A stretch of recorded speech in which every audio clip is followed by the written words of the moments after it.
नमस्कार दोस्तों। एक सुपरस्टार बॉस अपनी असिस्टेंट की मां के साथ बिस्तर पर। जब बेटी ने दरवाजा खोला तो देखा कुछ ऐसा जो उसकी जिंदगी हमेशा के लिए बदल देगा। क्या ये प्यार है या सिर्फ एक गंदा खेल? कहानी शुरू होती है अभी। कहानी की शुरुआत सारा नाम की खूबसूरत लड़की से शुरू होती है जो अपनी गाड़ी में बैठी अपने बॉस से बात कर रही थी। सारा के बॉस का नाम क्रिस था और सारा उसकी असिस्टेंट थी। क्रिस मशहूर मूवी स्टार था। लोग उसके दीवाने थे, उसकी एक झलक पाने के लिए तरसते थे। आज उसकी सारा से किसी बात पर बहस चल रही थी। असल में क्रिस पूरा लड़कीबाज था। वो लड़कियों के साथ कुछ समय के लिए रिश्ता बनाता और फिर एक महंगा तोहफा देकर उनसे रिश्ता तोड़ लेता। आज भी उसने शैली नाम की लड़की के साथ यही किया था और अब वो सारा को शैली के घर से नेकलेस बनियान वापस लाने को कहता है, जिसे सुनकर सारा उसे बुरा भला कहने लगी। वो कहती है कि अब मैं ये घटिया काम और नहीं कर सकती। उसकी बातों से साफ पता लग रहा था कि सारा को क्रिस के लिए काम करना पसंद नहीं। कुछ देर बाद सारा अपने घर आ जाती है और आते ही अपनी माँ लिविया की गोद में बैठ जाती है। वो क्रिस से परेशान हो चुकी थी, इसलिए वो अपनी माँ की गोद में आराम करना चाहती थी। जल्दी ही रात हो गई। सारा अपने कमरे में थी और तभी उसे क्रिस का फोन आता है। क्रिस चाहता था कि सारा उसके लिए खाने पीने का सामान खरीदे, क्योंकि जब भी वो खुद स्टोर में जाता है तो उसके फैंस उसे घेर लेते हैं। सारा जल्दी जल्दी स्टोर में आकर सामान खरीदने लगी, जबकि क्रिस अभी भी उससे बात कर रहा था। क्रिस उसे सामान लेकर कल सुबह सही 8 बजे आने को कहता है, लेकिन सारा अपनी दोस्त से मिलने के चक्कर में लेट हो गई। सारा के लेट आने के कारण क्रिस दरवाजा नहीं खोलता, इसलिए सारा को उस पर बेहद गुस्सा आ गया।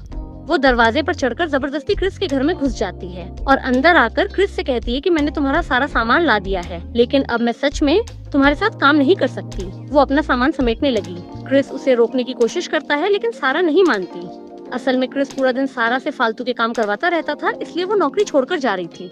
थोड़ी देर बाद सारा अपने घर पहुँच गई। वो अपनी माँ को सब बताती है कि मैंने क्रिस की नौकरी छोड़ दी, जिस पर लिविया उसे समझाती है कि तुम्हें जो सही लगे तुम वही करो, मैं हमेशा तुम्हारा साथ दूंगी। दूसरी तरफ सारा के बिना क्रिस काफी परेशान था, क्योंकि उसे हर काम सारा से करवाने की आदत थी। सारा के जाने से उसे महसूस हो गया था कि उसने सारा को कितना परेशान किया है, इसलिए वो अगले ही दिन सारा से मिलने उसके घर पहुंच गया। घर के अंदर लिविया गाने सुनते सुनते सफाई कर रही थी। कई बार घंटी बजाने पर भी जब दरवाजा नहीं खुलता तो क्रिस खुद ही अंदर आ गया, जबकि दरवाजे की आवाज से लिविया को लगा कि घर में कोई चोर घुस आया है। वो चोर की धुलाई करने की तैयारी कर लेती है, लेकिन जैसे ही उसकी नजर क्रिस पर पड़ती है तो वो हड़बड़ा जाती है, क्योंकि ये कोई चोर नहीं बल्कि ये तो उसकी बेटी सारा का बॉस था जो उससे मिलने आया था। क्रिस के पूछने पर लिविया बताती है कि सारा इस वक्त घर पर नहीं है। क्रिस को सारा से जरूरी काम था, इसलिए वो उसका इंतजार करने का फैसला करता है। लिविया क्रिस को बिठाकर जल्दी जल्दी अपने कमरे में आकर अच्छे से तैयार होकर क्रिस के सामने आती है। सारा अपनी राइटर दोस्त मॉली के साथ थी, जबकि इधर लिविया और क्रिस घर में घूम रहे थे। क्रिस के पूछने पर लिविया बताती है कि मैं राइटर हूँ, मेरी बहुत सी किताबें छप चुकी हैं। ये सुनकर क्रिस हैरान होने लगा, क्योंकि सारा ने उसे ये बात कभी नहीं बताई थी। घर देखने के बाद ये दोनों दारू पीने लगे और दारू पीने के साथ साथ दोनों खूब सारी बातें भी करते हैं। लिविया बताती है कि 10 साल पहले एक हादसे में मेरे पति की मौत हो गई थी। तब से मैंने किसी भी आदमी को अपने करीब नहीं आने दिया। मैं तो किस करना भी भूल गई हूँ। दोनों ने कुछ ज्यादा ही दारू पी ली थी, इसलिए वो दोनों एक दूसरे के करीब आने लगे और क्रिस उसे किस करना सिखाने लगा। आज 10 साल बाद पहली बार किसी ने लिविया को किस किया था, इसलिए उसकी गुफा में तूफान मचने लगा और वो क्रिस पर टूट पड़ती है। वो उसे अपने कमरे में लाकर पहले अपने कपड़े उतारती है और फिर उसकी शर्ट फाड़ देती है। अभी दोनों ने शुरू ही किया था कि तभी सारा घर वापस आ जाती है। वो एक अंगूर मुंह में डालकर लिविया को पुकारती हुई उसके कमरे की तरफ बढ़ने लगी। वो जैसे ही दरवाजा खोलती है तो अपनी माँ को क्रिस की सवारी करते देखकर वो जोर से चिल्लाती है और अंगूर उसके गले में अटक जाता है और वो दीवार से टकराकर बेहोश हो जाती है। कुछ देर बाद सारा अस्पताल में थी। वो अपनी माँ को अपने बॉस से दूर रहने को कहती है, जबकि लिविया का कहना था कि तुम्हें इतना बुरा मनाने की कोई जरूरत नहीं, हम तो सिर्फ अपनी प्यास बुझा रहे थे। इतने में डॉक्टर आकर सारा को देखने लगा और तभी क्रिस भी वहाँ आ जाता है, क्योंकि वेटिंग रूम में उसके फैंस ने भीड़ लगा ली थी। क्रिस को देखते ही डॉक्टर अपना काम छोड़कर उससे बातें करने लगा, क्योंकि वो भी उसका बहुत बड़ा फैन था, जबकि सारा को ये देखकर गुस्सा आने लगा था। कुछ देर बाद जब वो घर आते हैं तो क्रिस सारा को बताता है कि मैं चाहता हूँ कि तुम काम पर वापस आ जाओ, लेकिन सारा मना कर देती है। उसका कहना था कि अगर मैं काम पर वापस आई तो लोग कहेंगे कि मेरी माँ ने मेरे बॉस के साथ सोकर मुझे काम दिलवाया है। क्रिस उसे समझाता है कि मैं यहाँ तुम्हारी माँ के साथ प्यास बुझाने नहीं आया था, बल्कि मैं तो सच में तुमसे ही मिलने आया था। सारा अपने बॉस से कहती है कि साले तुमने मेरी माँ के साथ जो कांड किया है वो दोबारा नहीं होना चाहिए। ये सुनकर क्रिस उससे वादा करता है कि ऐसा कभी नहीं होगा। कुछ दिनों बाद क्रिस शूटिंग कर रहा था और सारा भी उसके साथ थी।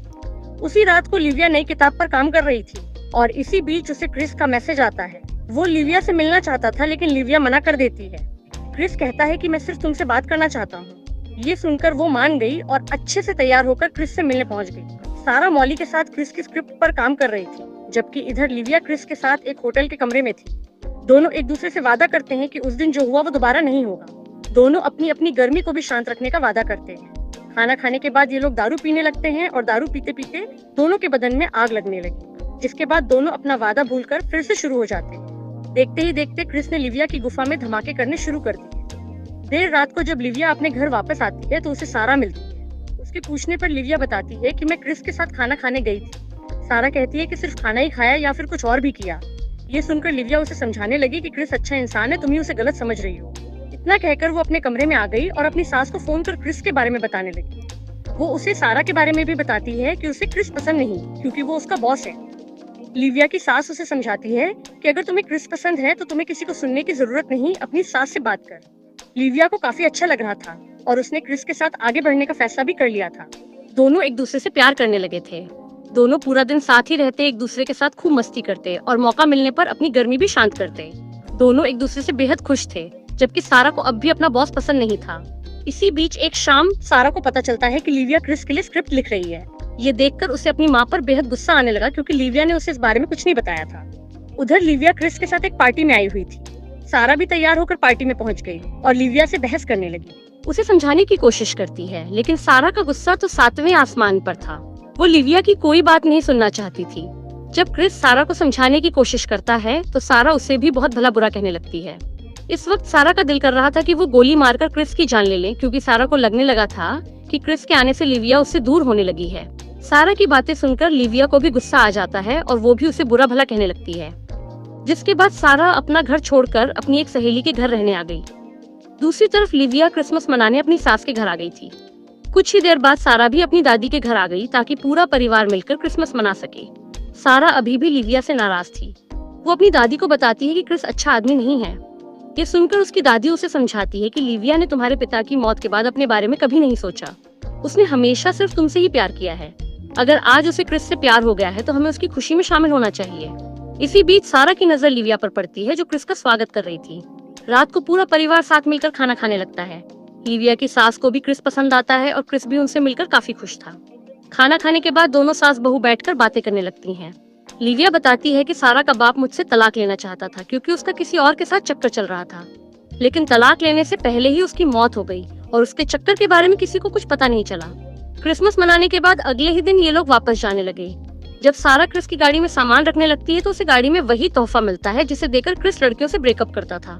सारा समझ गई कि अब वो उसकी माँ से ब्रेकअप करने वाला है।